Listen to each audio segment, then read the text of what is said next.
Would you believe it's been exactly 128 years since history's very first automobile race? Actually, that's not quite correct. We can't call it an automobile race because we're going so far back in time.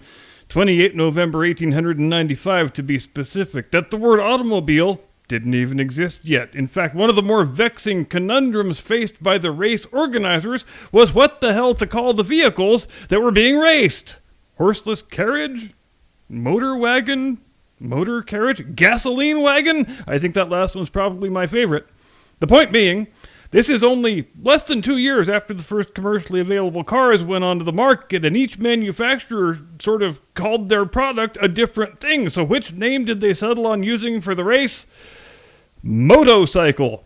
You heard right. There's no R in that word. It's motorcycle. And so was born the great Chicago Times-Herald motorcycle race of 1895. Total prize money, $5,000 to be distributed among the top 5 finishers, even though in the actual event only 3 cars wound up finishing, but we'll get to that. The race was announced in the 15 July issue of the Times-Herald. It was originally going to be held on the 2nd of November, and it was intended to be a one-way race from Chicago to Milwaukee. But then some of the prospective competitors went and inspected the roadway, such as it was, and they went back to the organizers and said, "Are you guys freaking high? Look, these vehicles are fine on flat, dry ground in the city, maybe on the outskirts of town, but our tiny engines and rickety little wooden wheels just can't manage Chicago to Milwaukee. We're sorry. I mean, give us another 10 years and some paved roads, and then maybe we'll talk." And so the course was duly changed. Chicago to Evanston and then back again for a total of 54 miles, 87 clicks for our Canadian viewers. 83 competitors entered the race, then the appointed day arrived, and 6 of them actually turned up. Some guys didn't finish building their cars in time, some got stranded or broke down on the way to Chicago. 2 of the pre-race favorites, Mr. Haynes from America and Mr. Benz from Germany, whose name you may have heard before, were stopped by the police upon driving their cars into the city, the incredulous officers declaring, "You can't drive these weird newfangled contraptions around in Chicago. Our streets are for horses. Are you mad?" It then occurred to the race organizers that this might put a damper on the entire event, so they postponed the race. They went to the city council, and they got an ordinance passed saying, yes, it is in fact legally permissible to drive motorcycles, on the streets of Chicago. By the time all the legislative red tape had been dealt with and all the competitors had managed to make it to the starting line, it was Thanksgiving Day, the 28th of November. Temperature, 38 degrees, with muddy roads and occasional snow drifts.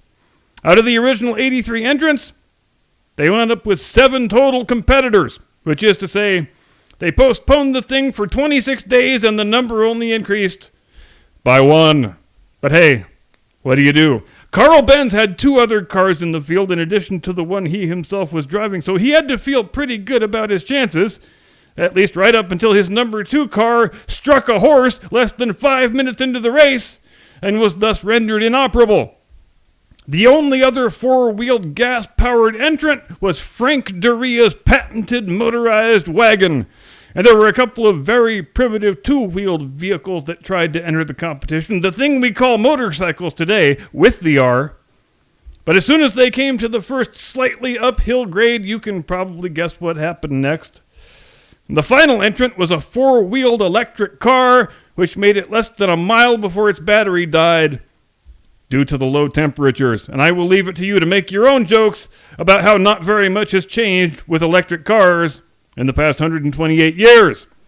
So you've got Frank Duria, Carl Benz, and Carl Benz's other car. They're the only ones that make it out of the Chicago city limits. As they reach Evanston and make the turn for home, it's a pretty closely run thing, but on the return leg, Duria pulls ahead and he keeps extending his lead. Eventually he crosses the finish line in a time of 10 hours, 23 minutes for an average speed of a blazing 7 miles per hour. The second Benz car, driven by Oscar Mueller, finishes an hour and a half later to claim second prize, except Mueller was no longer the driver because he had fallen unconscious from exposure to the elements.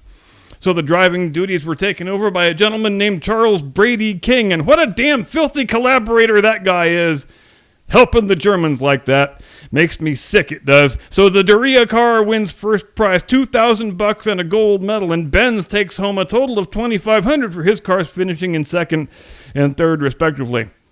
Meanwhile, the puzzled townsfolk could be heard muttering to one another, 10.5 goddamn hours from here to Evanston and back? Jesus Christ, get yourself a 3-legged horse and you'll make better time!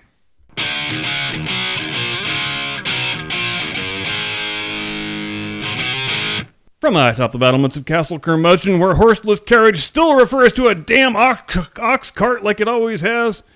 Good evening, Mr. and Mrs. America and all ships at sea. Welcome to the program. I'm your eponymous host and humble servant. A Million Miles Away came about on Amazon Prime a little over 2 months ago.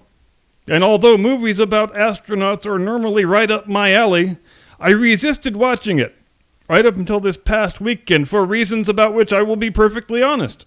I didn't watch it because I assumed it would be just a bunch of bullshit race pandering. A story about a Mexican-American former migrant farm worker who becomes a NASA astronaut. There's just no way a picture like that gets made in the year 2023 without being chock full of bullshit race pandering. But I was wrong, and I am delighted to have been wrong. And I'm here to tell you fine people all about why I was wrong and to recommend that you watch the picture as well. Because like you have heard me say before, in an era when good movies are fewer and farther between than they have ever been before, when good new movies do happen, it's important that we appreciate and celebrate them and spread positive word of mouth. Because that's the only way we get back to a world where good movies start being the rule again instead of the exception. A Million Miles Away tells the story of Jose Moreno Hernandez, played by Michael Pena, with the screenplay based upon his autobiography. He is born in 1962 in the Central Valley of California into a family that, like many families did in those days, spent 2/3 of the year in the U.S. doing itinerant farm work. They save up as much money as they can, and they spend the other 1/3 of the year back down in Michoacan building their dream house, which a lot of Mexicans used to do, not just farm workers, but construction guys as well. The only thing they want out of life is to build their own house in Mexico, and their labor is worth a lot more here in the U.S. than it is back home. And I've known guys who spent 10, 12, 15 years building their houses, little bit at a time every year. Work your ass off from January to the end of October, spend as little money as you can, then you spend November and December back home in Mexico working on the dream house. It's not like that anymore, of course, for reasons that require no explication. Now, for the first 12 years of his life, Jose Hernandez speaks no English. His parents have him attending school in whatever town their work happens to take them to, but they're never in any one place for longer than a month or 2 months at the most, so Jose is the kind of kid who could very easily fall through the cracks and have nobody ever noticed. But one year in one town, one of his teachers notices that this kid is very exceptionally talented in math and science. She takes an interest in him. She goes and talks to his parents. She says, "Look, Mom and Dad, I know I'm probably putting you in a difficult position here, but your son Jose is a very gifted child, and he's probably capable of accomplishing great things in his life, but in order for him to properly nurture his abilities, he's going to need to stay in one place and go to the same schools, develop his English skills, and look, I know what I'm proposing is totally incompatible with the whole migrant farm worker thing, but I really think you should consider making this sacrifice for the sake of his future and his potential. And for Mr. and Mrs. Hernandez, that's going to mean taking steady jobs in California and postponing perhaps indefinitely the dream of finishing the house back in Michoacan." Which, after some deliberation, they decide to do, because what Mom and Dad wouldn't? Parents who are unwilling to subordinate their own dreams and desires in favor of a potentially bright and boundless future for their exceptionally talented child, well, they're just not very good parents. So they settled in Stockton. And just like the teacher predicted, Jose is a freaking genius. He kills it in high school. He gets himself a scholarship to Pacific University, earns a bachelor's degree there, matriculates to UCSB, picks up a master's degree, goes back to Pacific, gets himself a second master's degree, and gets hired by the energy department as an engineer at Lawrence Livermore Laboratories. He is there for 11 years, 1990 to 2001, and then he scores a job as a NASA engineer working at the Johnson Space Center in Houston. And the movie has hewed pretty closely to the real-life story up to this point, and whatever dramatic license it takes, well, it's probably a bit nitpicky to point it out, but we will anyway. For example, the movie has him applying for the astronaut program as soon as he starts working at Livermore, and he applies for 12 years in a row, but that's not quite really how it happened. He actually never applied for the astronaut program until he had already become a NASA employee and was already working in-house in Houston.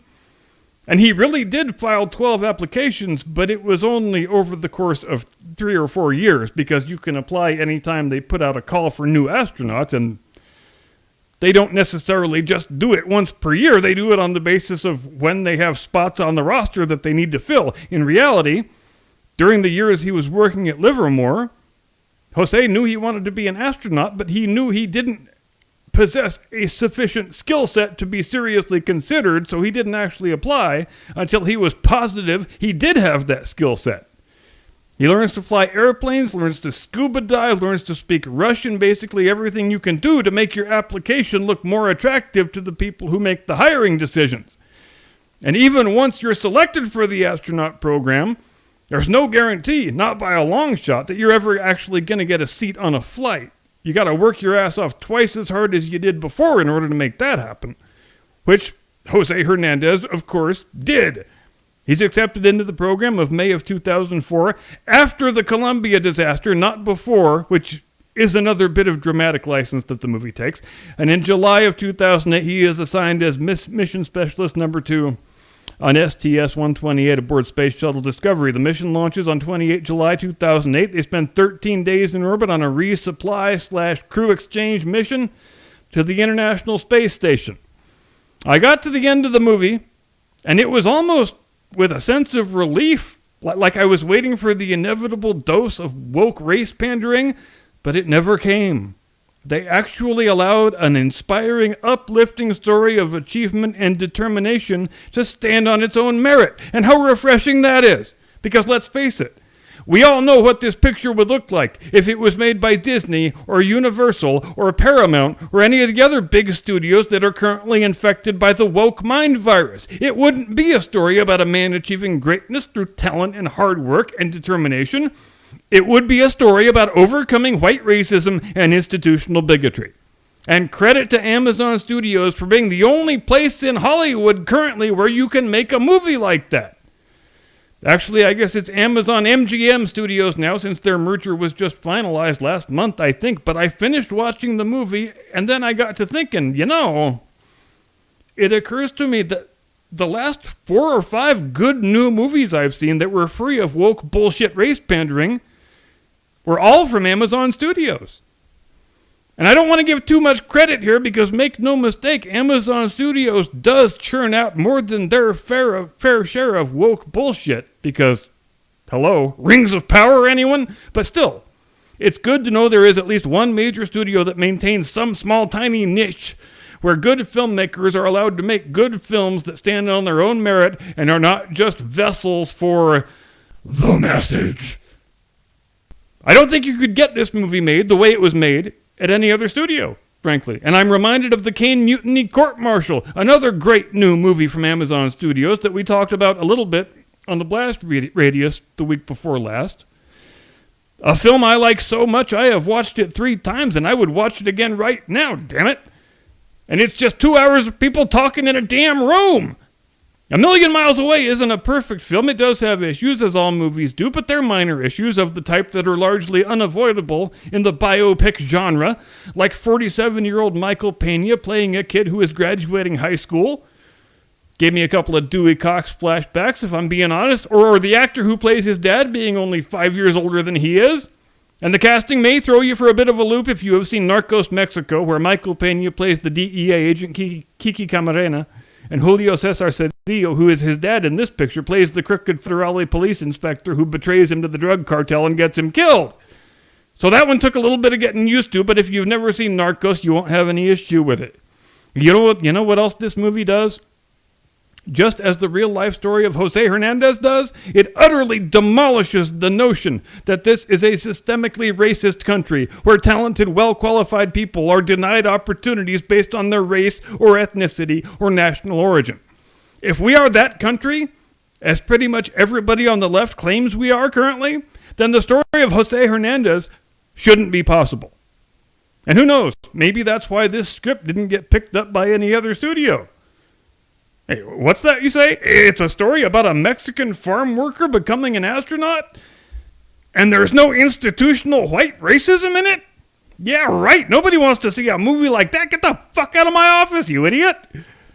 The closest they ever come to race pandering is when Jose shows up for his first day at Livermore, and a receptionist mistakenly assumes that he's a member of the custodial staff. And how does Jose respond?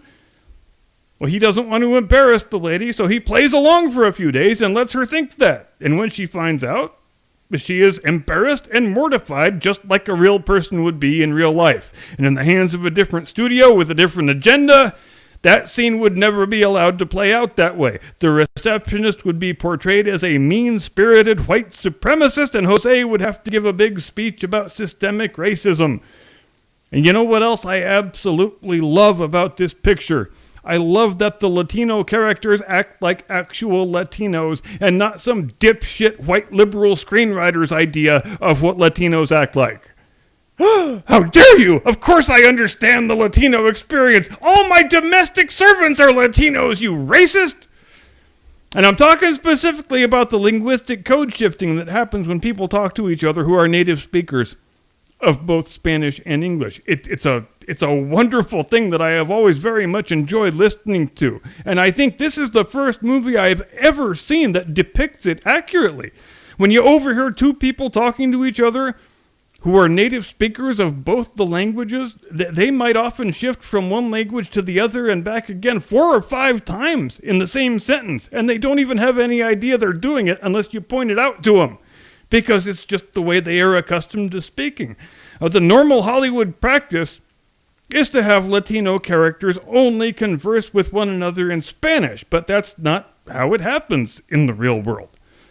And here is where we need to give a big shout out and a big high five to the co-writer and director of this picture, whose name is Alejandra Marquez Abella, a female director of color who made a great movie about a great Mexican-American hero and who let the inspiring story stand on its own, free from any current-day woke race-hustering nonsense. I can only assume this is the first movie she's ever made because she's got no Wikipedia article and no IMDb presence to speak of, but she is a fine screenwriter and a fine director, and I cannot wait to see what she does next. God, I just hope Disney doesn't try to hire her. She's too talented for that sausage factory of awfulness, that's for damn sure. Stay away, Alejandra! I implore you. Please stay far, far away because you're too good for the mouse house. You don't need any damned affirmative action, just like Jose Hernandez didn't need any damned affirmative action. Like Clarence Thomas has always said, and he's always been right, affirmative action hiring is nothing but an insult and a slap in the face to people who earn their positions through talent and dedication and hard work.